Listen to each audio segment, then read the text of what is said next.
I'm Robbie Bullough, and 4 years after showing up on campus at BYU, Noah Hartsock and Charles Abouo joined me in the BYU TV studio. An exit interview of sorts, right? Yep. Yes, sir. How fast does 4 years go? You know, it goes by really fast when you look back on it when you're done. You know, but it didn't go by too fast. I mean, we've kind of enjoyed every year, and you know, we've been lucky to be a part of a great institution and a great program. You spent 4 years with Noah. You both have spent it together. Noah, what can you tell us about Charles as a teammate? You've spent the last 4 years with him. You know, it's been a great time, you know, just playing with him. It's winning attitude, hard work. You know, I've seen him improve as a player. And, you know, it's just been fun being part of, you know, playing with him for 4 years. Came in at the same time, you know, had the same, you know, freshman troubles. But, you know, seeing us both succeed and both play well, and, you know, it's just been a lot of fun playing together. Can you say the same for Noah after 4 years? Yeah, definitely. You know, I didn't know too much about him coming in, but, you know, from day one, you know, he's just impressed me with his, you know, his attitude and his demeanor on the court. You know, in my opinion, he's the most consistent player I've seen play here, and you know, it says a lot about his attitude and his, you know, sacrifice for this team and the teammates. And you know, he's just he's a great person, someone you love being around. So just being in the same class as him is it's a great honor. Now, Noah, you've had a makeover since we saw you last. Surgery, I'm assuming? Yeah. Yeah, I had to get the ankle all cleaned up. You know, after 4 years, time to finally get that thing fixed and, you know, hopefully get it healed up and get a brand new ankle. So how serious was the injury? Because I know you tried to play through it, and then you never really were 100% necessarily, but how hurt were you? You know, it did bother me. I think it just flared up. Ended up having to get 2 whole new ligaments in there, and then also get some bone spurs cleaned out. But you know, they did a great job, just helped me, you know, getting it supported so I could finish out my year. But you know, it's just something you just got to go through, especially, you know, last go around, and it's just a lot of fun. And you know, it hurt a little bit, but I think, you know, I was able to play on and help this team. So what's the recovery timetable now? How long in the cast? You know, hopefully only another week in the cast, then just improve from there and get better. Any rehab, obviously, after? How long have you been in the cast, first of all? So I've been in the cast for a week, so a week more, and then, you know, another 2 or 3 weeks in the walking boot, and then hopefully after that I can start, you know, jogging, do a little light rehab, and then hopefully by the end of 8 weeks, be able to, you know, run and do everything that I used to be able to do. What's been the most difficult thing in this week with a cast? You know, it's just been hard just trying to move. You know, it's tough. But, you know, and it's also tough just sitting around, you know, watching everyone be able to play and just missing out on that. You know where all the elevators on campus are now? Yep. All 5 of them, so I'm good. You got hurt in that Santa Clara game, and so your senior night really ended up being that Pepperdine game. You had no idea at the time that was going to be your last time playing in the Marriott Center. How difficult was it then to walk out for the Portland game knowing that you weren't going to be able to play? I mean, it was tough. You know, everyone wants to play in their last game, but, you know, I just couldn't. But it was fun, you know, go out and see Charles and watch him play and, you know, just watch our team win that last home game. And it's been great for me ever since my high school career, ever since I started playing varsity my sophomore year. I've never lost a home game, or lost a senior night game, whether it be, you know, my senior night or someone else's senior night. Always beat them, so had a great record at that. We like that. Charles, you said you weren't going to cry. There were some tears as you came out of the tunnel. That's exactly what I said. It just kind of took me by surprise. I wasn't expecting that to happen. But you know, it was an emotional night. You know, playing your last game, and up until I walked out of the tunnel, I was actually in a, you know, good state of mind. Everything, I don't know what happened, but I kind of broke down. You know, realizing it would be my last game there in front of you know, our great fans and our team, and you know, it was kind of, you know, I don't know, it was a little different not having Noah out there too. So all those things kind of just made me shed some tears, I guess. You looked at Mom, and that was the end of it, right? Yeah, her eyes were kind of, her eyes were starting to glimmer a little bit. Her tears were coming out. So I probably shouldn't have looked at her. That's what made me cry. So. Even after that senior night, there was still some more basketball to play, and a couple weeks later, we're sitting there in Dayton, Ohio. I look up at the scoreboard, you're down 25, thinking this is going to be the last stand for Charles and Noah. but history said otherwise in that game, right, Charles? Yeah, I mean, it was amazing. I mean, you know, we didn't get out to a great start, and if you watch that first half, it was just kind of like, man, this team we're playing is really hot. You know, I was just, that second half, you know, the attitude, you know, of our coaches and everyone on the team, it was just right, you know. And, you know, I actually didn't even play that many minutes that game, but I was, you know, a lot of the time in the second half, I was on the bench watching. And, you know, just being a part of it, being a part of that win was, you know, it was one of the funnest days I've had being a Cougar. Seeing some of the guys just make huge plays and come back from 24 down, it was crazy. It was a lot of fun, and I had a different vantage point, and it was a great experience. Noah, you were one of those people Charles was talking about, maybe the biggest 7 points of your career, that 7-0 run that finally gave you the lead. How did it feel, that three-pointer, and then, you know, we just retook the lead. We just erased a 25-point deficit. You know, it was great just, you know, see us battle back and little by little, and everyone was making great effort and great plays. And, you know, right before I shot the three, I heard someone from the bench, I think it was someone from the coaching staff, said, "That's in," as soon as I released it. And it went in, you know, as soon as we got that lead, I'm thinking, you know, we deserve this. This is our time, and we've worked really hard. And, you know, it's time for us to win one big game. And, you know, we just finished out strong and were able to do it. For 17 years, BYU hadn't won an NCAA tournament game. Now you've been able to win one the last 3 years of your career. How have you seen the program grow in your 4 years? You know, I think it's just the coaching staff's done a great job of, you know, putting confidence in players, putting them in the right spots, and, you know, just really recruiting some really great talent. And, you know, when you start winning games like that and started winning against top competition, you just feel better about yourself and feel better that, you know, we should be out here and we should be winning games. And when you have that kind of mindset and you have that kind of work ethic combined with that, it just really improves. And I think players are just going to get better. You know, Tyler Haas getting back off his mission. Gotten some great recruits coming up. My younger brother, who's all right, so he might help him. But no, it's going to be great. I think this program is really going to make some noise here and be really a top program. Are the records in Bartlesville in jeopardy? No. If he could do what I did my senior year, maybe, but, you know, I don't think he'll be able to do what I did. So. Okay, so we're safe there. Charles, nobody has won more games in BYU history as a player than you. Not even Jimmer Fredette. It was Charles Abouo. How do you see the future of the program? You know, I think it has a very bright future.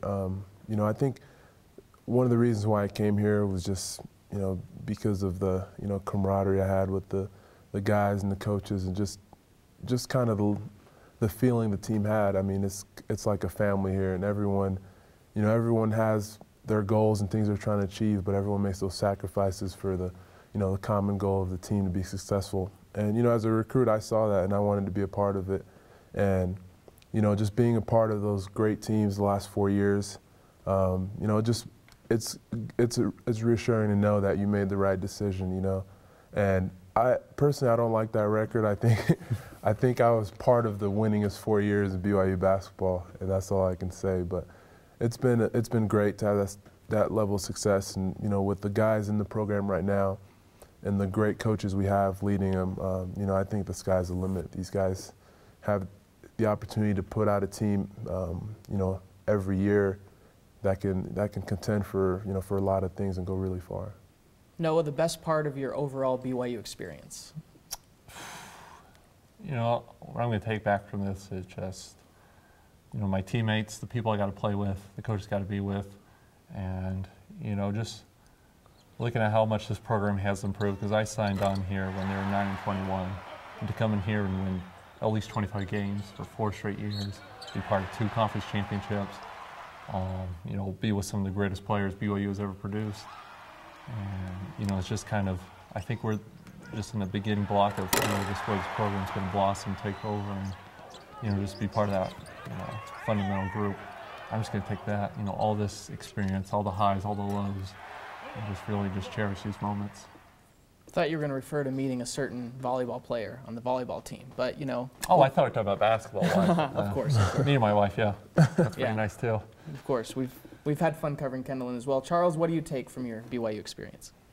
You know, I don't know. I think it's been a great opportunity to be here. It's been a great experience, And I haven't really thought about that because I've always thought, it's always going to be a part of me and I'm always going to be a part of it. But it's been an amazing 4 years, getting the chance to play here. And it's funny because when you're young, you just come here to play basketball, and, you're just thinking about, the rock. But, in the end, you realize all the relationships and, all the great people you've met, you've had a chance to go to school at a really fine institution and just play for some, wonderful people.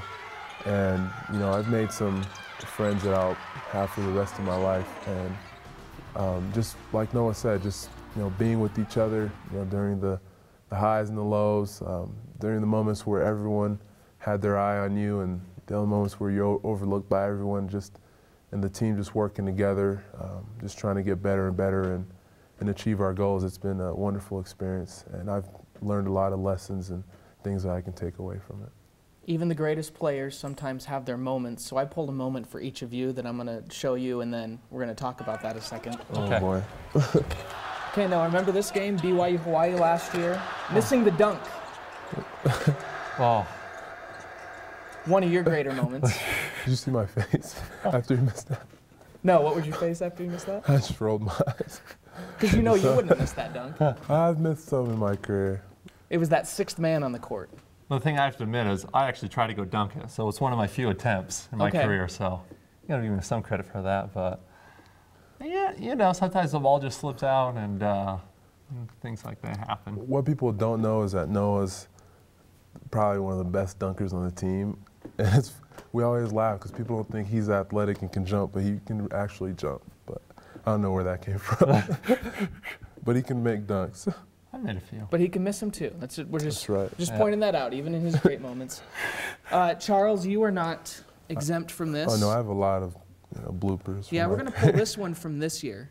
Now, you actually ended up having a great game, in spite of the fact that your shorts were on backwards. See, he made that dunk. Noah, you can take some lessons there. Right here, hitting the jump shot. You scored a lot of points that night, but the shorts on backwards. Yeah. It's a nice fashion statement from Charles Abouo. I went and I put them on, and I noticed some of the guys laughing at me on the bench, and then I realized they were on backwards. And we were playing pretty well, and I was feeling good, so I just decided to, try not to jinx anything. Okay, this is your senior year. You've worn plenty of basketball uniforms in your career. What happened that day?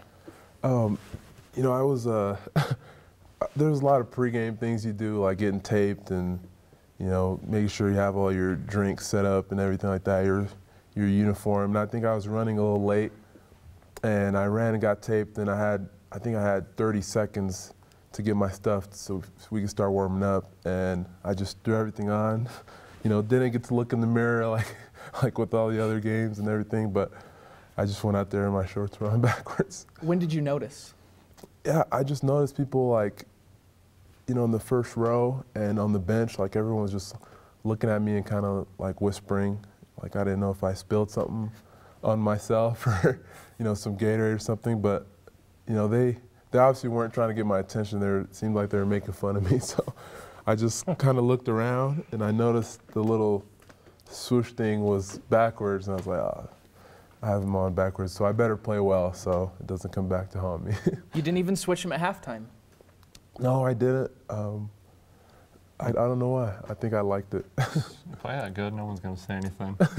That's true, and when you have that kind of first half, of course, why change anything up? Yeah, it worked. It could have been a lot worse if I was having a bad game. When we've seen you for 4 years, we feel like we know you guys really well. What's maybe something, Charles, that we may not know about Noah? Noah's very smart. I mean, I think people know that. That's what we don't know about. I don't see that. Actually, he's very articulate and stuff, but he reads a lot of books. I don't know if people know that about him, but he reads a lot of books. I think he's a guy who, he always likes to gain more knowledge of a lot of different things in life. So he's always reading a book when we're on the bus or plane, and he always gives us feedback on on those books, what's a good book to read, things like that. And that's always something I've kind of admired about him. Some of us play games or you know, just chat, listen to music, kind of waste time. But he's always productive on and off the court, and that's pretty cool because most of us stopped reading after 5th grade. So. Favorite book? Favorite book? Oh gosh, what's the title? Hoop Dream or something like that. It's about Brian. He's from Indiana. Plays basketball. Nice. I should have heard. I'm from Indiana, and I've not heard of it. So yeah, it's a made-up story. It's like on the 4th grade level. Okay. Which, by the way, Charles was an accelerated reader champ. Ooh. I was. Look at that. So 4th grade level, that was before you quit reading after 5th grade, like right. Charles talked about. What's maybe something we don't know about Mr. Abouo here? He is a great impressionist. Does a great job of that. Wonderful debater. If you have anything, he has something to say about it, and he does a great job of backing it up. He just, like my wife says, and I think a lot of people say, just one of the kindest, sweetest guys you meet. I mean, on the court, he's physical. That's how people see him. You know, big muscles.